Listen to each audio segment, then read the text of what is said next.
Hola, buenos días. Les damos la bienvenida a nuestro webinar Riesgo de trabajo ante el COVID, que será impartido por Diego Ramírez, quien es nuestro gerente payroll en Grupo UpHelping. Al final de la presentación tendremos la dinámica de preguntas y respuestas mediante el módulo de levantar la mano o preguntas y respuestas. Comenzamos, Diego. Hola, muy buen día. Gracias. Bueno, un gusto saludarlos nuevamente. El tema que vamos a ver hoy es riesgos de trabajo ante el COVID-19 y si el COVID-19 está clasificado como riesgo de trabajo. Hay un poco de desinformación en algunas redes, en algunos medios, donde unos dicen que sí es un riesgo de trabajo y otros indican que no. Entonces, en este webinar vamos a ver cuál es la postura de la autoridad, qué quiso decir el Seguro Social y en caso de que sea calificado como riesgo de trabajo, bueno, ¿qué medios de defensa tenemos? No solo con esto, sino con los riesgos de trabajo en sí. Vamos a pasar primero un poquito desde el inicio de qué se considera riesgo de trabajo ante la Ley Federal del Trabajo. Un accidente de trabajo entre la Ley Federal de Trabajo es prácticamente toda lesión orgánica o perturbación funcional con motivo del trabajo, ¿sale? Eso ustedes lo pueden ver en los artículos 473, 474 y 475 de la Ley Federal de Trabajo. Entonces, ya tenemos el primer criterio, que el accidente de trabajo es toda lesión orgánica o perturbación funcional que se deriva con motivo de la acción del trabajo. ¿Y qué es una enfermedad del trabajo? Porque son diferentes. Accidente es cuando tienes que te machucaste, que te cortaste, que te cayó un poquito de resina en el ojo, no lo sé. Y la enfermedad del trabajo tiene otra clasificación. La enfermedad de trabajo es todo estado patológico derivado de la acción continuada de una causa que contenga el origen o motivo del trabajo. Es decir, por ejemplo, el mayor ejemplo es el de un soldador. Un soldador está soldando y tiene su guante de protección. Si este no lo tiene y se quema, este es un accidente de trabajo, ¿sí? Pero si el soldador tiene 5, 10 años laborando en la empresa y siempre ha usado su equipo de protección, de seguridad y demás, nunca ha tenido un riesgo de trabajo, pero porque siempre se dedica a trabajar soldando, tiene 8 horas continuas laborando como soldador y está respirando el humo que suelta el de estar soldando. A través del tiempo, el humo perjudica los pulmones. Esto está considerado como enfermedad del trabajo. Ahí está el ejemplo, son cosas diferentes. El accidente es cuando te lesionas, te machucas, y la enfermedad de trabajo es todo lo relacionado con el trabajo, pero que te afecta en un futuro. En este claro ejemplo que poníamos del soldador, el humo que está aspirando, de que está soldando, a la vuelta de 3, 4 años le afecta a los pulmones. Entonces, eso es una enfermedad derivada de la acción continua del trabajo. Este es el criterio que tiene la Ley Federal del Trabajo ante el riesgo de trabajo.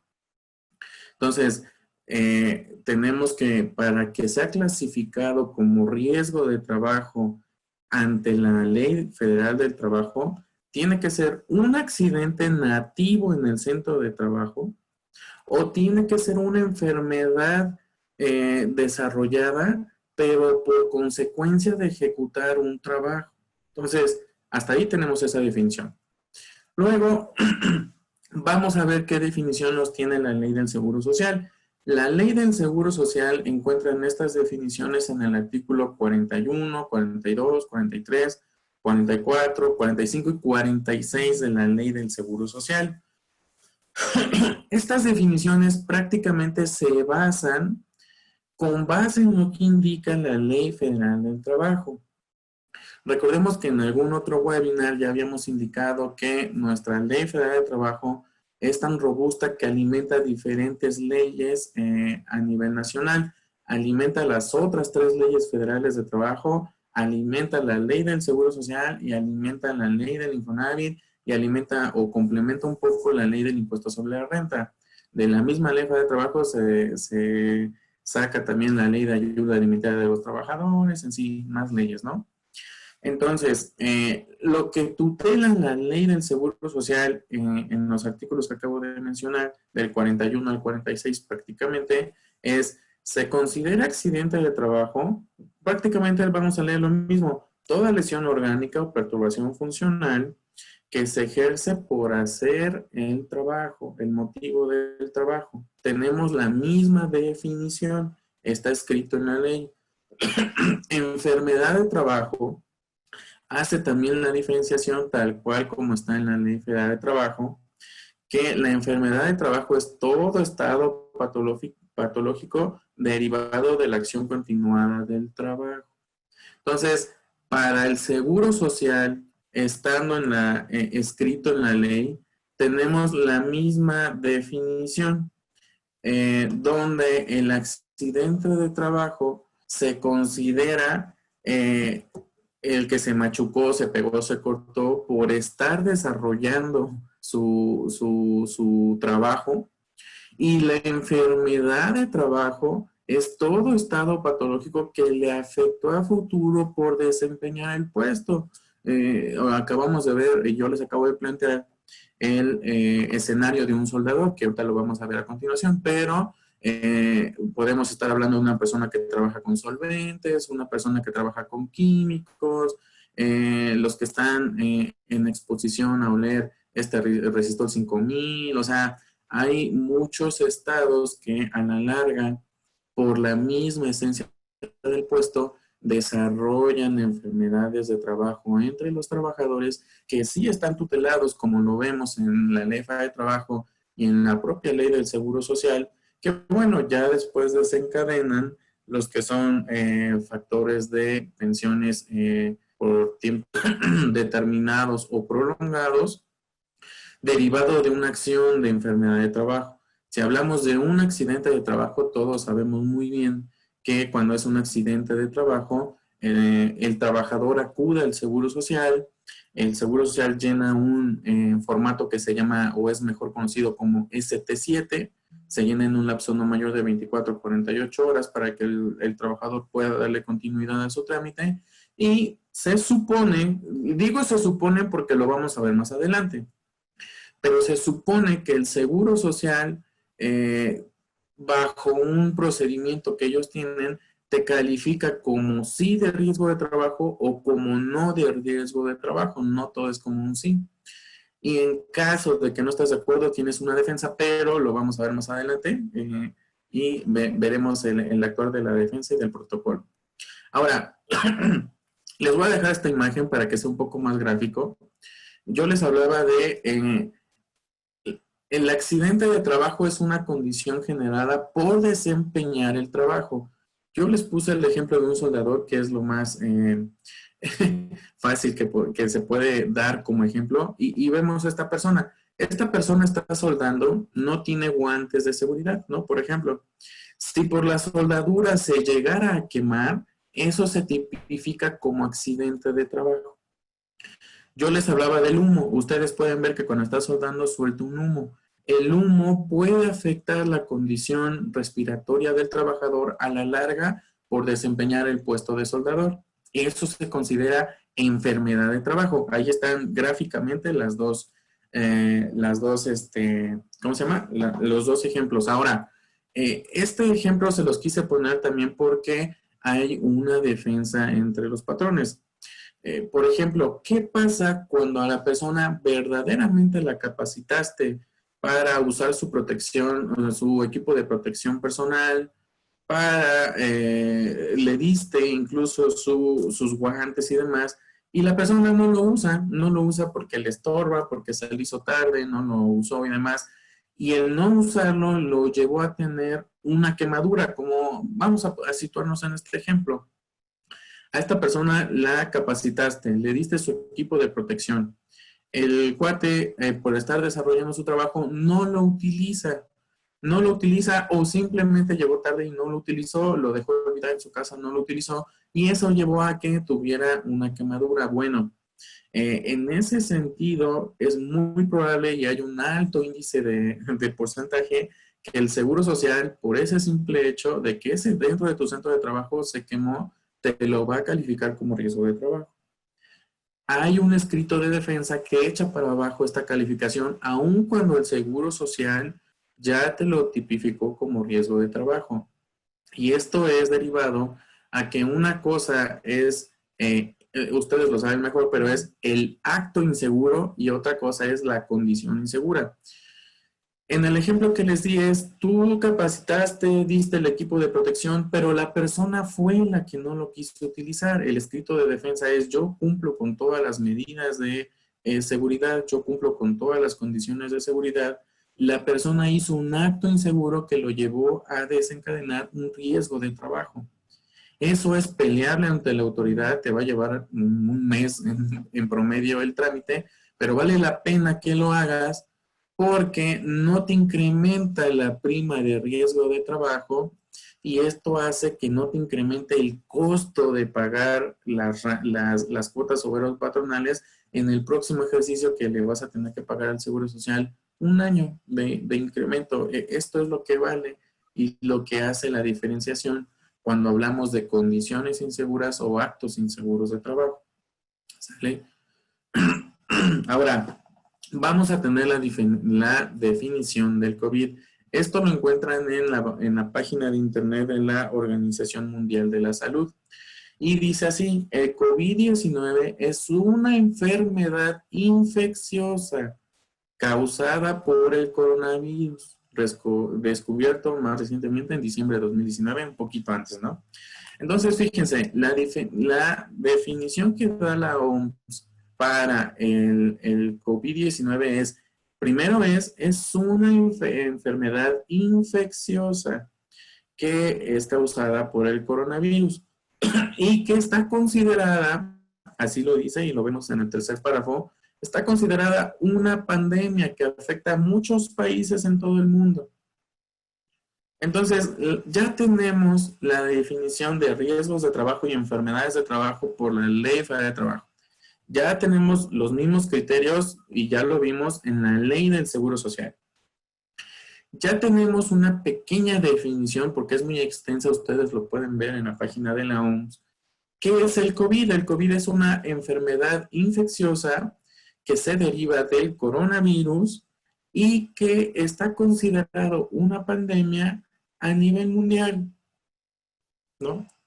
Ahora, ¿cuál fue el planteamiento del Seguro Social que se malinterpretó cuando lo sacaron? Fíjense, el Seguro Social planteó que se iba a considerar que la fuente de trabajo es responsable ante los posibles contagios de COVID. Pero esto está aunado y el criterio fue sostenido por el Seguro Social y planteado así, pero porque había empresas que no cerraban sus centros de trabajo. Teníamos empresas que ni siquiera tenían los protocolos de seguridad vigentes ahorita que ya estamos en esta nueva normalidad, pero había empresas que ni siquiera tenían estos protocolos de sanidad o salud en el trabajo. Y también había muchos centros de trabajo que ya estaban considerados esenciales. Vamos a hablar de un laboratorio o alguien que se dedica a lo de, no sé, limpieza de geles antibacteriales y demás, que su esencia los dejó trabajar porque estaban considerados esenciales desde un inicio, pero que ni siquiera tenían todo este tema habilitado de salud de trabajo o de higiene de las condiciones de trabajo o de higiene en el trabajo de los mismos colaboradores, ¿no?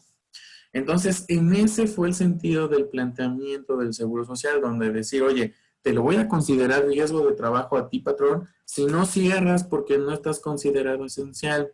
Si tú crees que eres esencial, bueno, hay un protocolo para eso, ya lo vimos en nuestro webinar, hay un protocolo para eso o hubo un protocolo para eso y debiste acatar ciertas reglas y restricciones de seguridad. Te voy a considerar responsable si dentro de esta nueva normalidad existen contagios o posibles contagios dentro de tu centro de trabajo y no actuaste conforme dijiste a los protocolos o lo dejaste pasar a la ligera y obligaste al trabajador a seguir laborando sin tomar todas las medidas de protección necesarias. Eso también ya pasó, es un caso de la vida real, ya pasó.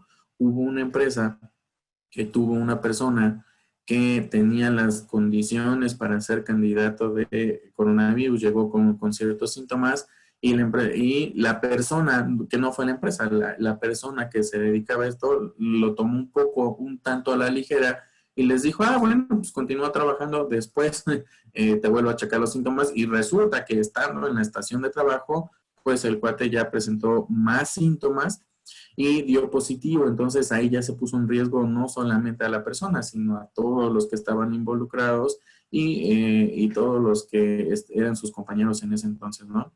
Entonces esto ya es un caso ya que ya pasó. En estos casos, el Seguro Social los está manejando como riesgo de trabajo, pero exclusivamente por la negligencia del patrón. Lo repito, el Seguro Social sí los está considerando como riesgos de trabajo, pero por la negligencia del patrón. Ahora, el Seguro Social no va a llegar a clausurarte la empresa porque tienes muchos casos de COVID. ¿Cómo está esta figura autónoma en la actualidad? Bueno, el Seguro Social empieza a través de las incapacidades a registrar. Tenemos un caso de COVID, es un ejemplo, de COVID en la empresa 1. Resulta que en la empresa 1, al cabo de un mes, 2 meses, ya tiene 15 casos de COVID. No es facultad del Seguro Social ir y decirte, oye, empresa 1, ¿qué estás haciendo? ¿Por qué tienes muchos contagiados? No. Lo que hace el Seguro Social es que esa información la comparte con la Secretaría de Trabajo y la Secretaría del Trabajo sí está facultada para visitarte y hacerte este tipo de cuestiones. Recordemos que para esta nueva normalidad, las empresas que estamos consideradas como nuevas actividades esenciales, debimos cumplir con ciertos requisitos de protocolos que dimos a conocer al Seguro Social y que hasta la fecha siguen haciendo inspecciones rutinarias para cerciorarse que verdaderamente se están ejerciendo esos protocolos, que los colaboradores verdaderamente lo están aplicando y están siendo debidamente capacitados y que el patrón no ha bajado la guardia y sigue con todo esto. Esto va a ser nuestro círculo de trabajo en la nueva normalidad por lo menos todo el 2020, ¿sale?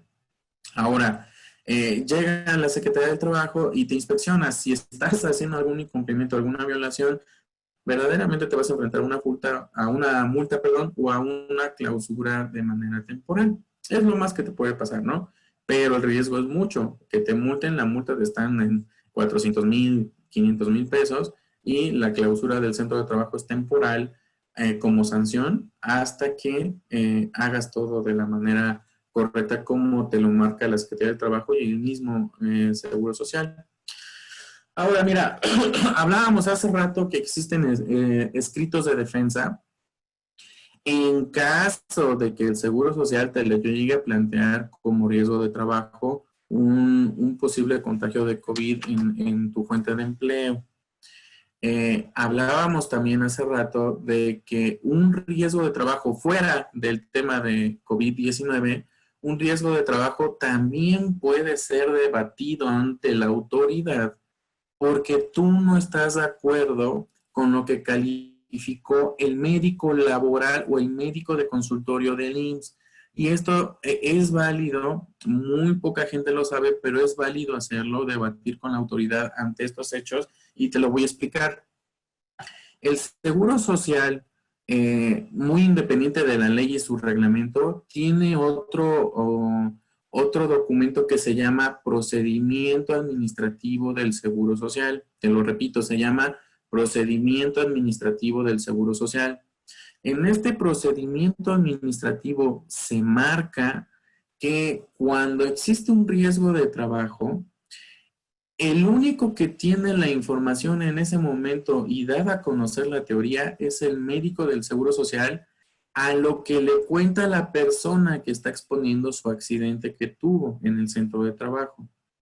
Es bien común y casi les podría decir que el 98% de los casos así sucede. El médico laboral con esta plática que le da la persona califica casi siempre el 98% de los casos como sí de riesgo de trabajo y te lo fundamentan con algunos artículos de la Ley de Trabajo, los cuales ya vimos que es el 473 y 474 de la Ley de Trabajo. Te dice, se considera como sí de riesgo de trabajo con fundamento en los artículos tal y tal de la Ley de Trabajo. Y tú lo recibes y dices, y no puede ser, estoy seguro que esto se pudo haber debatido, o no estoy de acuerdo y demás. Entonces, muchas veces, y lo que todos desconocen es, muchos se quedan con esa calificación. ¿Y esto qué pasa? Te afecta en tu prima de riesgo del próximo año. Y tienes que vivir con ese incremento en la prima de riesgo el próximo año todavía, porque con eso pagas cuotas obrero patronales y es carísimo para las empresas si lo evalúas en porcentaje y en pesos. Si sacas la verdadera cuantificación, vas a ver cuánto, o sea, no es solamente que incremente una décima o un punto, incrementa muchísimo en dinero y la cuantificación es muy fácil de hacer. Ahora, este procedimiento administrativo del Seguro Social, ¿qué es lo que verdaderamente dice? Lo que verdaderamente dice es, el médico laboral del Seguro Social o el médico de consultorio escucha la plática de la persona que tuvo su accidente. El médico tiene la obligación de ir al centro de trabajo, es decir, a la empresa, y decir, oye, estoy por calificar este riesgo de trabajo que incluso tú me llenaste, patrón, porque se llena, es el ST7. Quiero ver la condición del trabajo y el desarrollo del puesto de trabajo. Esto está tutelado en el procedimiento administrativo del Seguro Social. Y luego entonces, lo que hay que hacer es, se le brindan todas las herramientas a la persona que vaya. No van con una intención de multarte porque no es así. Van con la plena intención de investigar para poder determinar si existe el riesgo de trabajo o no. Porque yo les acabo de mencionar también que existe la condición insegura de trabajo o existe el acto inseguro de trabajo. Vamos a volver al planteamiento que les di. En el caso del soldador, está el soldador, tú lo capacitaste para que usara los guantes correctos, tú le diste, ahora sí, la herramienta de trabajo que es el equipo de protección para que usara el guante, pero la persona no lo usó y no lo usa porque se le hace complicado, porque le sudan las manos o porque se le hizo tarde, se lo perdió, no lo sé. Entonces se quemó y esa quemadura te están queriendo fincar un riesgo de trabajo cuando el riesgo de trabajo realmente no existe porque es un acto inseguro el que se desencadenó el riesgo de trabajo. Y luego entonces lo que hace el Seguro Social es calificártelo como sí de riesgo de trabajo porque no existe esta averiguación previa del médico laboral o del médico de consultorio. Entonces, en estos casos es cuando casi el 2% de lo que te platicaba va la persona al centro de trabajo, hace su investigación y entonces es cuando verdaderamente tiene que definir, dado la investigación que se hizo por tal doctor, tal día, tal hora, se considera que no es riesgo de trabajo porque es un acto inseguro. Y ya, eso es lo que verdaderamente dice el procedimiento administrativo del Seguro Social, que en la vida real solamente sucede el 2% de todos los riesgos de trabajo. Y esto se ha manejado así desde hace muchísimos años, porque el Seguro Social no tiene las plantillas completas para que los médicos laborales verdaderamente vayan a los centros de trabajo a hacer este tipo de investigaciones. Ahora, ya tenemos, fíjense, varias armas. Tenemos la Ley Federal de Trabajo, su criterio. La Ley del Seguro Social, su criterio. Ya sabemos qué dice el procedimiento administrativo del Seguro Social para definir un riesgo de trabajo. Ya tenemos clasificado qué dice la OMS ante el COVID. No es un riesgo de trabajo, es una enfermedad general que está tipificada como pandemia y que es una enfermedad infecciosa. Eso es todo. Entonces, ¿qué pasa? El COVID-19 no está considerado como un riesgo de trabajo, no lo es. Es una enfermedad infecciosa. Si en tu centro de trabajo tienes una persona que dio positivo a COVID-19, el Seguro Social tiene la obligación de ir a tu centro de trabajo a revisar protocolos, condiciones y hacer su investigación de si verdaderamente se contagió en el centro de trabajo. Y el Seguro Social tendría que demostrar al 100% que se contagió o que fue infectado en tu centro de trabajo. Y esto difícilmente va a pasar porque el Seguro Social no tiene las plantillas para hacerlo y el Seguro Social hasta ahorita no tiene toda la facultad de asistir con la Secretaría de Trabajo y verdaderamente determinar que fue contagiada la persona en el centro de trabajo, porque la enfermedad se cautiva en los cuerpos de las personas 14 días, vive 14 días. Ahora, tendrías que tener un fuerte contagio en tu centro de trabajo y tú no haber hecho nada para que te hagan responsable de estos hechos y para que sean calificados como sí de riesgo de trabajo. Entonces, ante esta situación, o sea, el Seguro Social no se va a dar abasto para esto, aparte de que no fue la esencia de lo que quiso decir y aparte de que no está considerado como riesgo de trabajo como tal. Si tú te enfrentaras a un posible escenario donde vamos a poner el ejemplo, porque siempre hay un ejemplo que sí sucede, ¿no? Vamos a poner el ejemplo que la persona posiblemente presentó síntomas, fíjate, no se contagió, presentó los síntomas en tu centro de trabajo. Tú lo atendiste todo con todos los debidos protocolos, y lo mandaste al Seguro Social.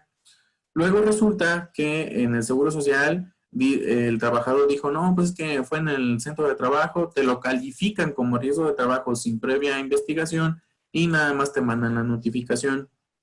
Si este es el caso, y lo planteo así porque estoy casi seguro que en algunos casos sí se va a estar dando así, porque ese es el actuar del Seguro Social casi en el 98% de todos los casos.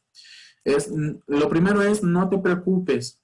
Existe un escrito de defensa que está basado y avalado por medio del procedimiento administrativo del Seguro Social, donde tú puedes debatir con la autoridad, aún ya teniendo la firme calificación de que es un riesgo de trabajo.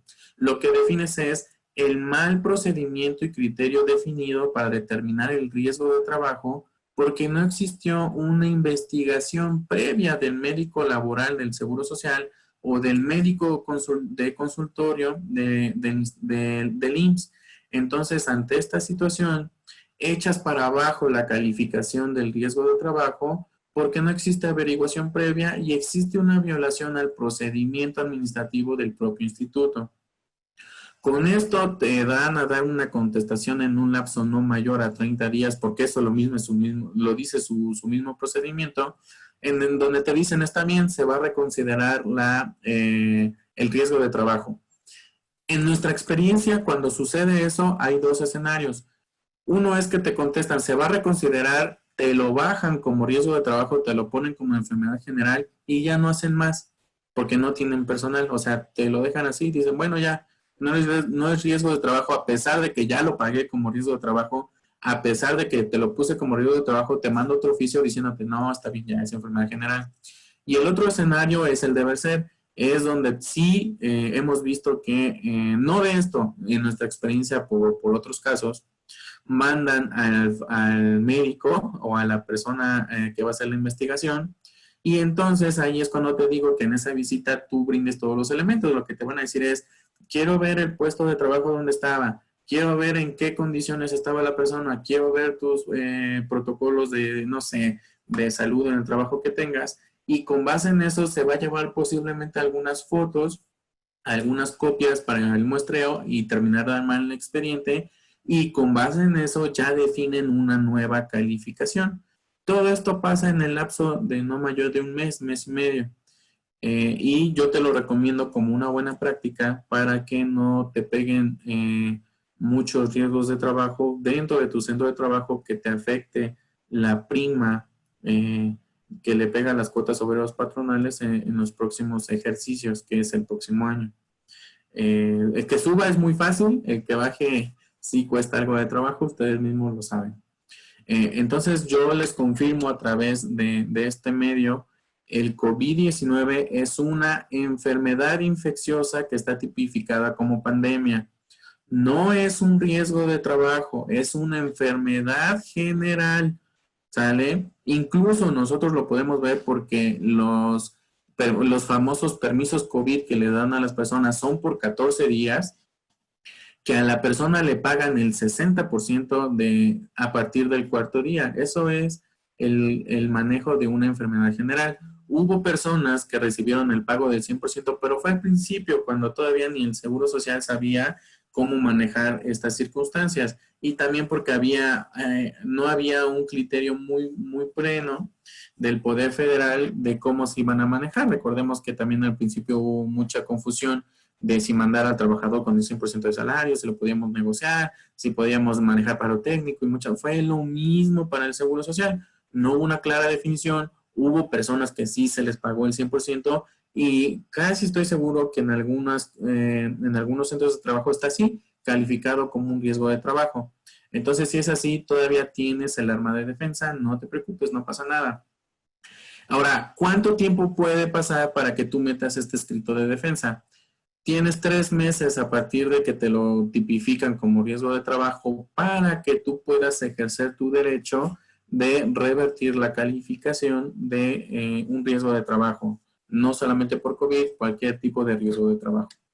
Y bueno, tenemos los criterios avalados adicionales por la propia ley del Seguro Social, que es un riesgo de trabajo, que es una enfermedad de trabajo, así como por la propia ley federal de trabajo, que es un accidente y que es una enfermedad.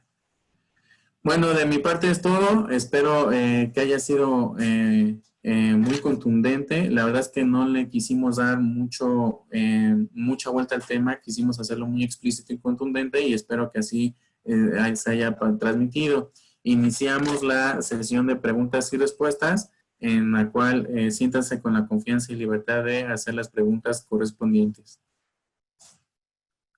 Alma Fuentes nos pregunta, ¿cómo sabe el IMSS si es negligencia de la empresa para calificarlo como ST7?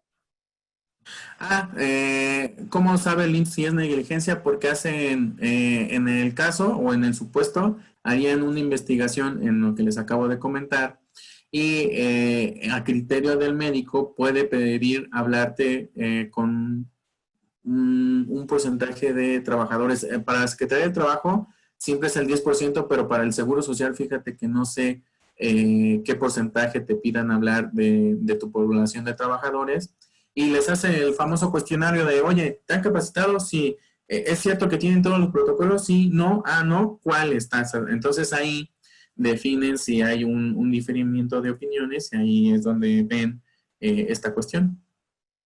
También nos pregunta cómo se solicita la revisión de ST7 cuando no estás de acuerdo porque el empleado cometió un acto inseguro. Ese es a través de un escrito que se hace, es un escrito libre que se realiza con fundamentos del reglamento de la propia ley y bajo los criterios del mismo procedimiento administrativo laboral. Si no tienes el formato, nosotros, si gustas, nosotros ya tenemos tu correo, te lo podemos mandar para que cuentes con él y cuando no estés de acuerdo, no solamente con, lo vuelvo a poner así tal cual, no solamente funciona para posibles casos de COVID que te lo pongan como riesgo de trabajo, es para cualquier riesgo de trabajo donde no estés de acuerdo, presentas este escrito, una vez teniendo ya la calificación que te dan y al cabo de no mayor de un mes te dan la contestación. Areli Gayol nos pregunta, ¿cómo puedo usar el recurso de inconformidad? El recurso de inconformidad es libre, lo puedes usar cuando tú quieras, cuando no estés de acuerdo, más bien cuando no estés de acuerdo con una calificación de riesgos de trabajo. Cada que tú veas riesgo de trabajo y no estés de acuerdo porque tú muy bien sabes que es un acto inseguro, porque la persona es rebelde, porque la persona no quiso, porque tienes todos los argumentos para decir, mira, es que sí lo hice, pero el riesgo de trabajo es causado por un acto inseguro, no por mí. Entonces es cuando lo puedes hacer valer. De igual manera, si gustan, se los mandamos por correo para que todos tengan este formato. Ya, de hecho, ya vamos a decirlo así, es un machote ya realizado, fundamentado con todos los, nada más lo acomodas a tu centro de trabajo y a la condición que vas a defender para que tengas la defensa ante la autoridad. También nos pregunta si este va dirigido al director de la UMF o al médico de trabajo. No, va dirigido al Departamento de Riesgos de Trabajo y es ahí donde se desencadena todo. Tú lo diriges al Departamento de Riesgos de Trabajo, clasificación de riesgos de trabajo en las empresas, y ya ellos internamente ya hacen su chamba, o sea, ya es internamente, tú metes tu recurso de inconformidad y ya ellos como Departamento Interno del Seguro Social ya van y sacan el expediente, ven al médico, ya ellos hacen su trabajo, pero va dirigido al Departamento de Riesgos de Trabajo. Okay. Hasta ahorita son todas las preguntas. No sé si alguien más quiere compartirnos alguna duda.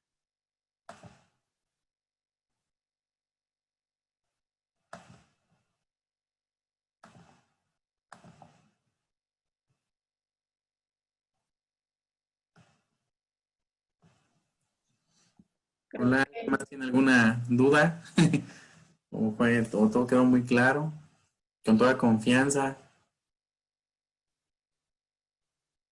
Alma Fuentes nos dice, si ya se tiene previamente calificado un ST7 que sí procede e ingresas el recurso de inconformidad y lo revisan que no es procedente, ¿cómo se realiza el cambio cuando se presenta la prima de riesgo?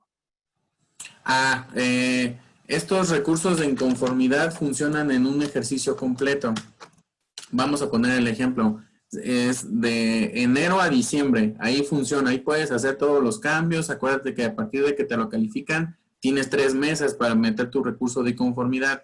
Si por alguna razón te brinca de año, que es donde se cambia la prima de riesgo en el mes de febrero para marzo, y te brinca, lo que te va a hacer el Seguro Social por las cuotas ya pagadas y te da reversa la calificación y baja tu prima de riesgo, lo que te va a hacer es que la diferencia no te la va a devolver en dinero, sino te va a dejar ahora sí que a tu criterio el usar notas de crédito por la cantidad pagada a favor tuyo.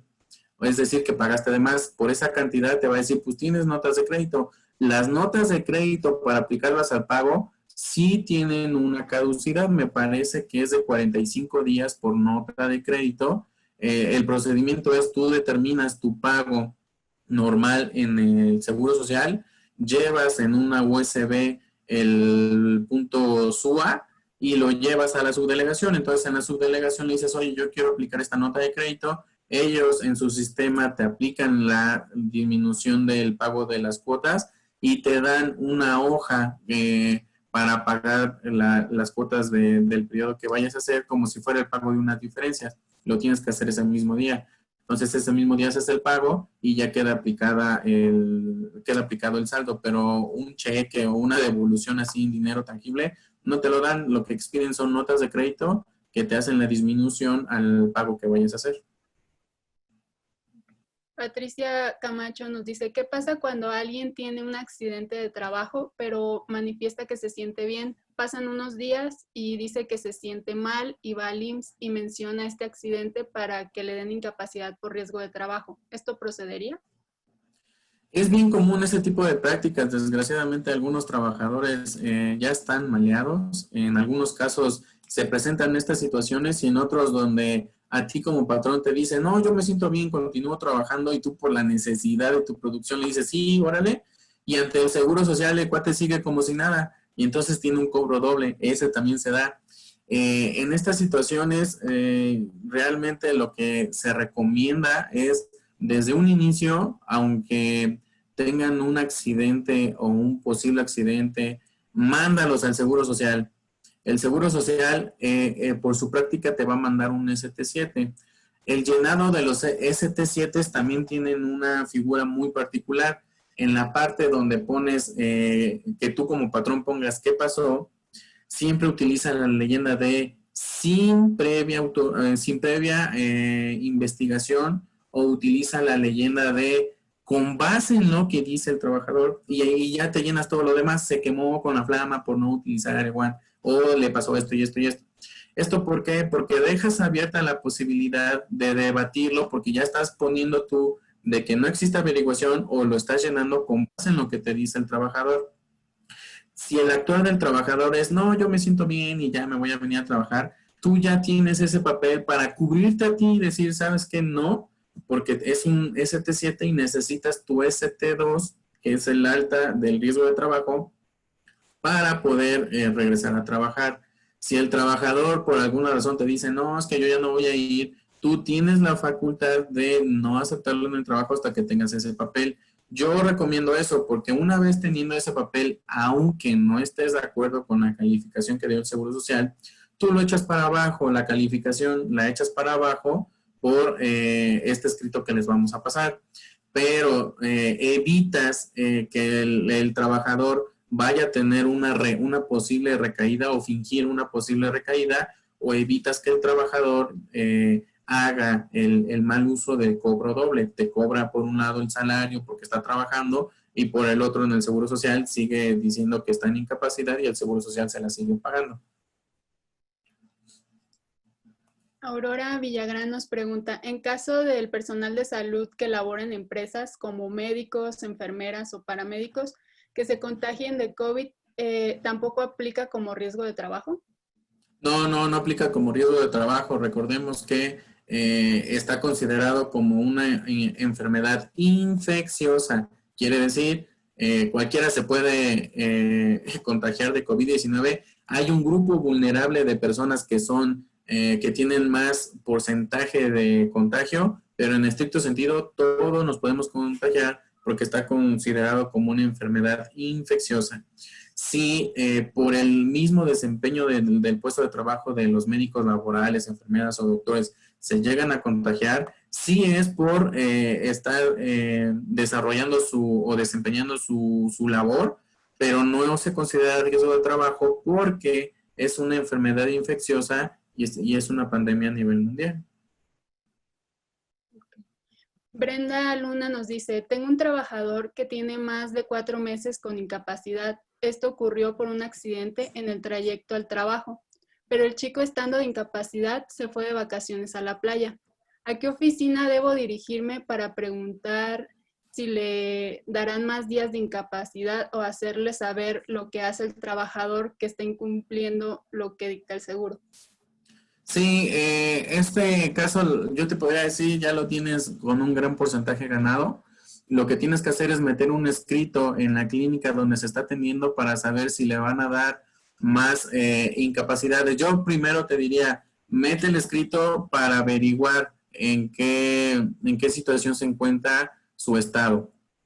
El Seguro Social te va a decir, está incapacitado y tiene esta desglosa de incapacidades.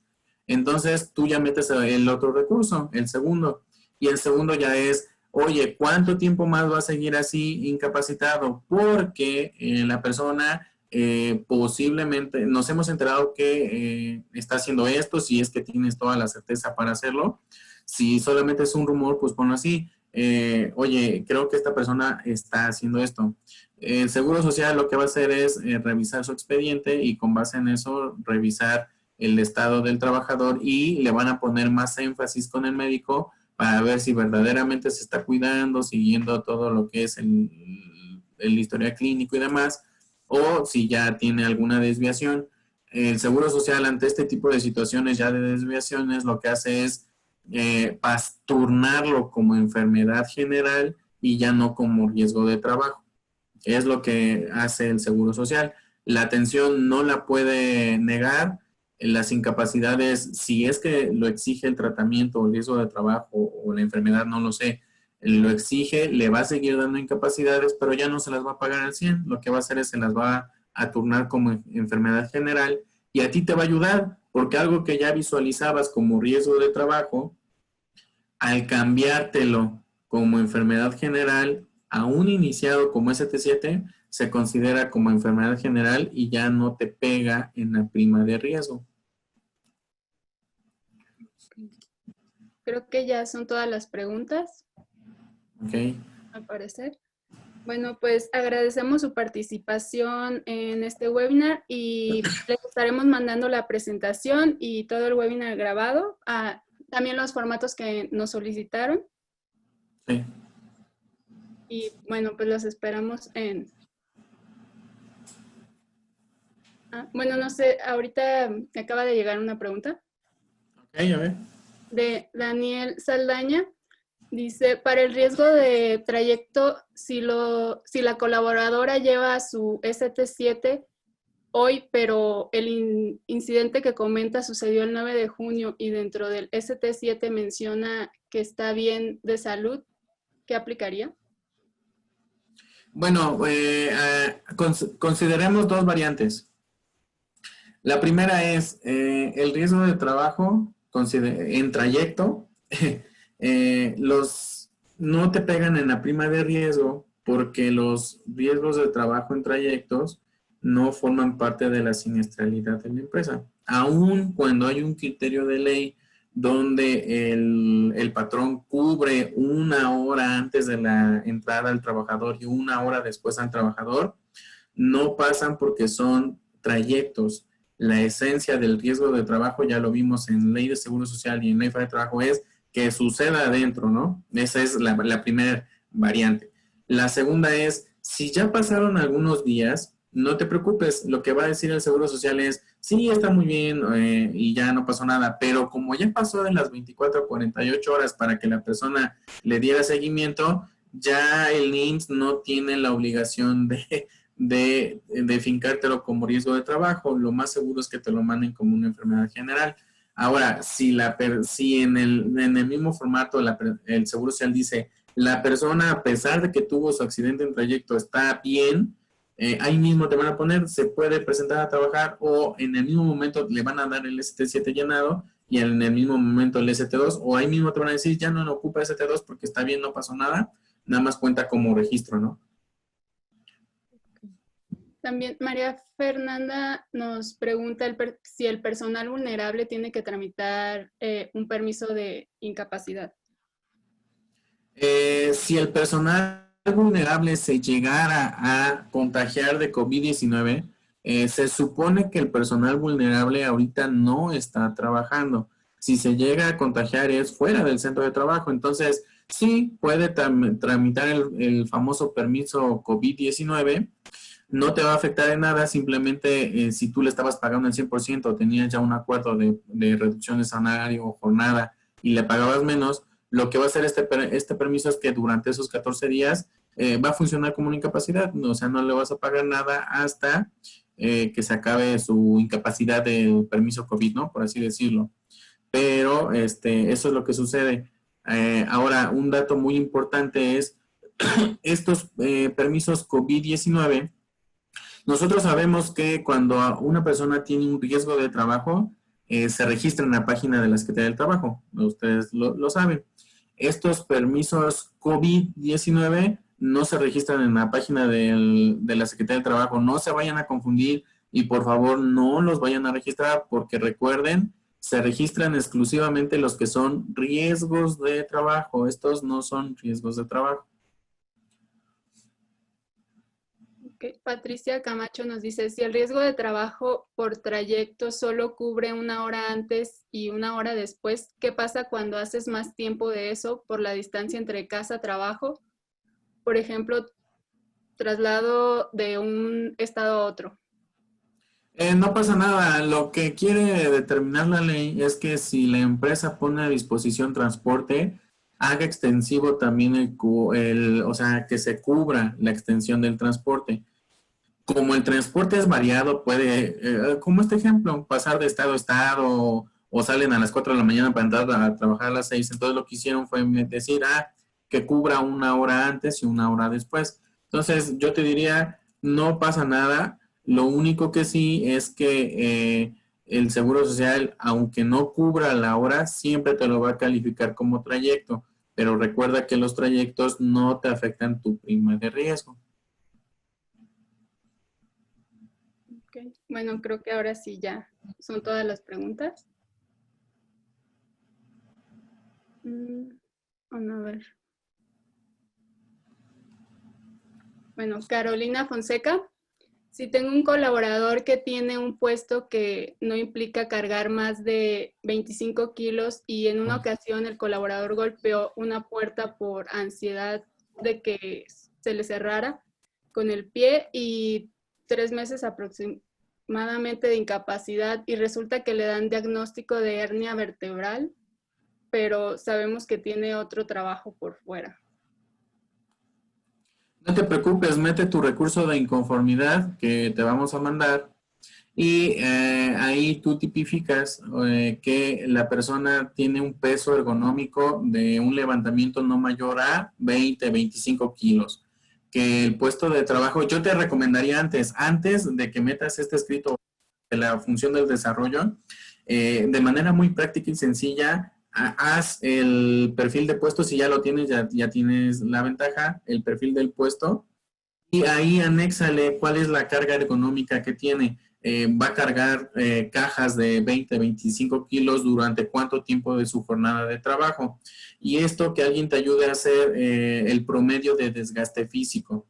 Ahora, con esto ya llenas tu escrito de defensa y le dices al Seguro Social, oye, me lo están fincando como posible riesgo, o alguna enfermedad patológica de trabajo, cuando el estudio ergonómico me dice que solamente está levantando tanto peso por tantas horas de trabajo, tiene tanto porcentaje de desgaste físico. Entonces, con base en esto, no me parece clara la calificación. Y ahí argumentas, esta persona tiene otro posible trabajo, si tienes el nombre del patrón mejor para que le aventajes en el Seguro Social y ya el Seguro Social se irá a hacer la investigación previa con el otro centro de trabajo y a ti te pondrán en tela de juicio la calificación ya posiblemente predeterminada. Para esto existen también, si no tienes al especialista que te lo haga, lo puedes hacer tú misma. Existe un formato que se llama, en materia de ergonomía y seguridad, se llama REVA. REVA, R-E-B de bueno a REVA. Y este formato lo que te hace es medir precisamente las cargas ergonómicas por puesto de trabajo dentro de un centro de trabajo.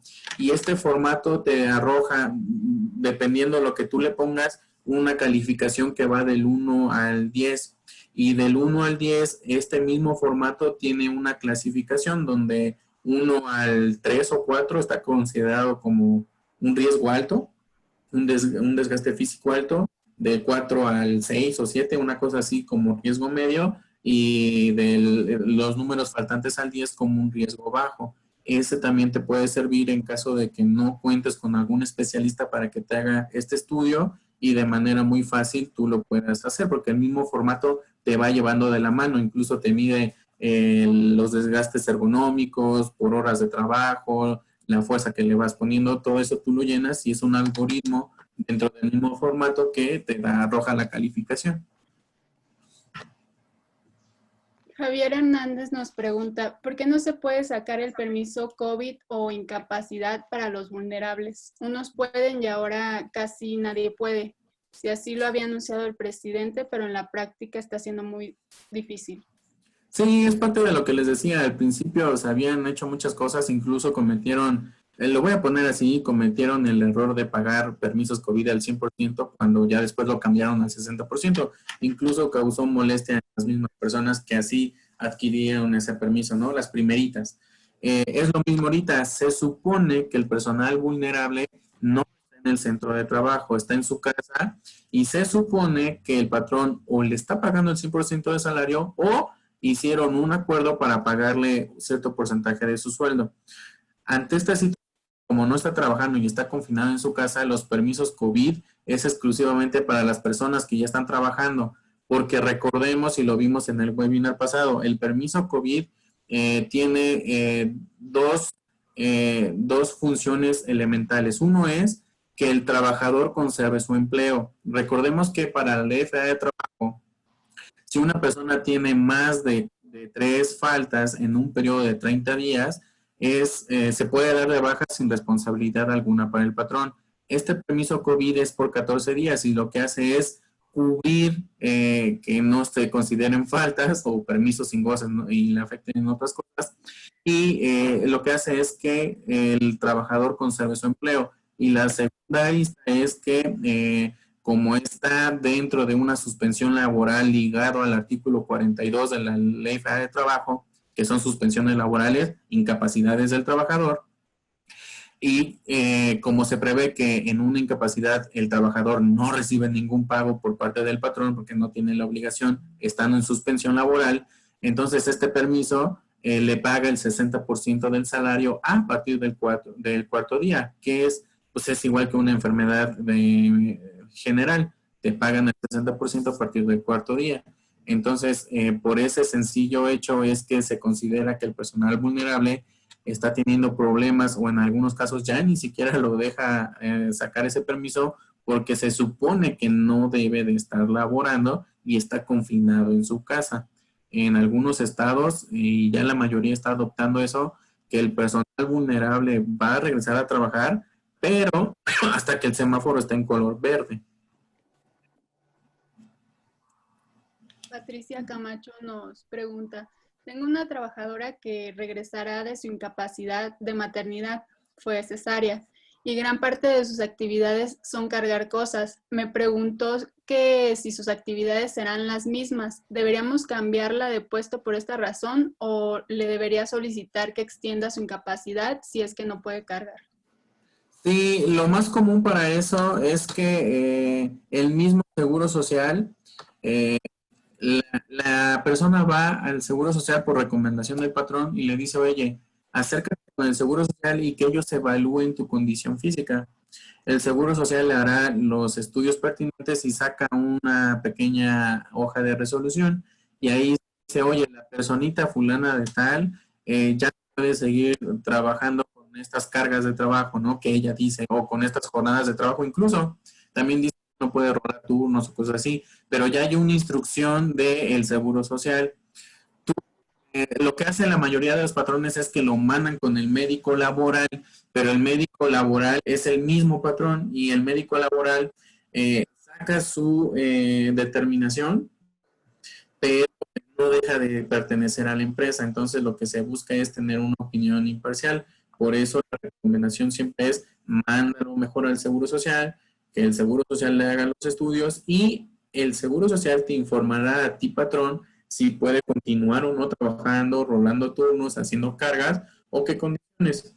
Si el Seguro Social dice, no, si está bien sano, no hay problema, le dices, mira, no es que el médico laboral esté coludido conmigo o algo así, el Seguro Social está diciendo que está sano, síguele trabajando. Si el Seguro Social dice, no, no puedes, le dices, mira, el tercero imparcial, que es el Seguro Social, dice que sí, ya no puedes hacer estas cargas, entonces ya adecuas el puesto de trabajo a tu operación o lo cambias de puesto, no lo sé.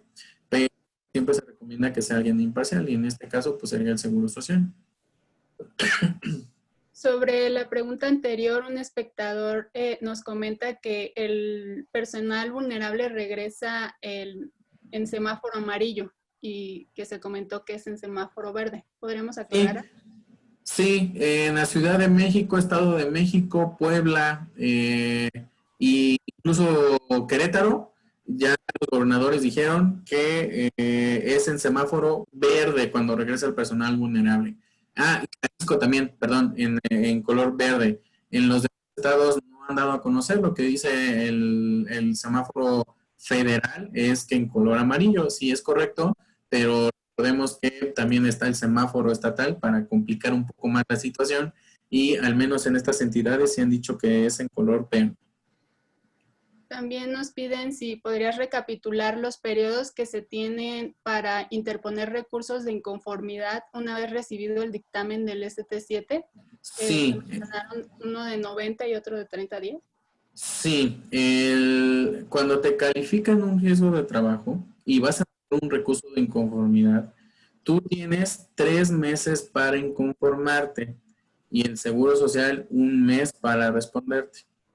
Lo repito, cuando ya tienes la calificación de un riesgo de trabajo y no estás de acuerdo y vas a meter un recurso de inconformidad, tienes 3 meses para meter tu recurso de inconformidad y el Seguro Social tiene 1 mes para responderte y hacer toda su investigación.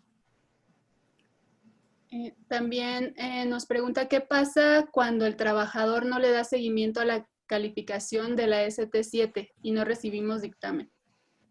No, mira, esos casos son bien comunes y bien socorridos en la vida laboral. Lo que pasa es, te puedo decir, al no darle seguimiento al Seguro Social, no sé si ya las han recibido, pero lo que sucede es te mandan unas cartitas en sobres a través del servicio postal y te dicen, oye, no, te mandan ahí el número de folio del ST7, los datos de la persona y demás, y ahí mismo te ponen, se considera como sí porque no se le dio seguimiento, o se considera no porque no se le dio seguimiento, o te puede decir, se solicita cierta información para determinar la calificación. Entonces, dale seguimiento. Si no le das seguimiento a la persona, no pasa nada, espera que te llegue esta cartita y le das el seguimiento, porque no sabes si el Seguro Social te va a pedir información para determinar la calificación o si te lo va a calificar como un sí y vas a meter escrito de defensa en su caso. María Fernanda nos dice, en la empresa ofrecemos aplicar la prueba COVID a algún colaborador que se pueda presentar, algún familiar sospechoso. ¿Qué se puede hacer si el trabajador se niega a tomar la prueba PCR? Ok, recuerda que en estos protocolos de la nueva normalidad, todos los trabajadores, la propia Ley Federal de Trabajo te dice que puedes dar de baja a una persona que viole los reglamentos, ponga en riesgo su vida o la vida de sus compañeros o la integridad del establecimiento. Artículo 47 de la Ley Federal de Trabajo lo puedes bajar sin responsabilidad para ti. ¿Esto qué quiere decir? Lo das de baja sin liquidarlo, o sea, es puro finiquito tal cual. Abraham López nos dice, el decreto del 16 de junio publicado en la sombra de Arteaga para Querétaro indica que el personal vulnerable puede regresar en color amarillo. Ok, perfecto. Yo tenía el anterior, pero si ya hubo uno nuevo, gracias por la nota y entonces es en amarillo. También Carlos Ramos nos pregunta, una vez que el semáforo se encuentre en color verde, ¿se podrá dejar de usar caretas de protección facial como equipo de protección? No. Si tú ves todos los estados de los semáforos, está color rojo, es equipo de protección. Color naranja, equipo de protección. Amarillo, equipo de protección. Verde, equipo de protección. En todos los colores está el equipo de protección. Se va a dejar de usar hasta que tengamos la señal del Poder Federal. Pero en todos los colores nunca se deja de usar los equipos de protección. No sé si tienen alguna otra duda, otra pregunta. Bueno, creo que al parecer ahora sí son todas las preguntas. Agradecemos su participación. Les estaremos compartiendo la presentación, el webinar grabado y los formatos que nos han solicitado. Muchas gracias. Gracias, hasta luego. Nos vemos en la próxima.